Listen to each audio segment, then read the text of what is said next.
पण पक्षाने एकदा तिकीट दिलं, आमचा उमेदवार ठरला, मग मात्र आम्ही कुठे मागे पुढे पाहत, कोणी असो कसंही असो, आम्ही कधीच मागे पुढे पाहत.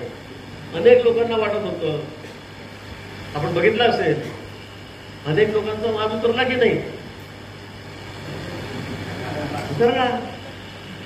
मागच्या वेळेला स्मिताताईला तिकीट दिलं नाही डोळ्यावर, शेवटच्या दिवशी कापलं, म्हणजे अगदी शेवटच्या दिवशी माघारीच्या. मीच सांगितलं होतं, मला किती शंका आली होती, माझ्या मनात पाच चुकली, तिकीट बदलवलं पाहिजे. मी मान्य करतो आणि त्यांनाही माहिती आहे, सगळ्यांना माहिती, त्यावेळेलाही माहिती होतं. बदलवलं तिकीट आपण, दिलं उमेश पाटलाला, यापेक्षा जास्त मताने आपण त्यावेळेला निवडून आणलं. पण तिकीट कापलं म्हणून काही स्मिताताईकडे थांबल्या नाहीत.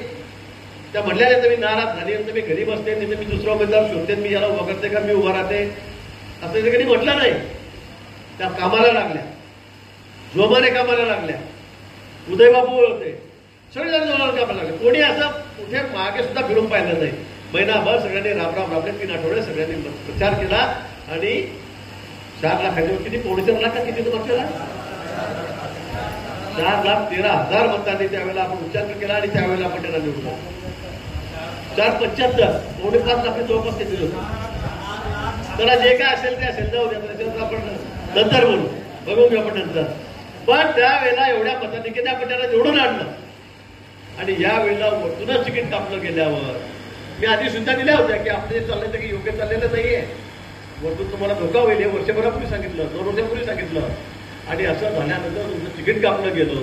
तिकीट कापायचे 4 दिवस 8 दिवस 10 दिवसांनी मला मुंबईला भाऊ पक्ष त्याला तिकीट त्याला देईल, प्रामाणिकपणे काम करू, आपल्याला आवश्यक संधी मिळाली, इतकं जोरात करू तितकं जोरात करू, हे डायलॉग खूप झाले, जोरात झाले. पण पक्षाचं तिकीट कापलं गेल्याबरोबर 2 दिवसांमध्ये आपली भूमिका बदलली. मी इतकं चांगलं काम केलं, मी पार्लमेंटमध्ये 10च्या आत आलो, मी 10 नंबरमध्ये आहे, एवढ्या लोकांमध्ये 500 लोकांमध्ये, मी असं आहे तसं आहे.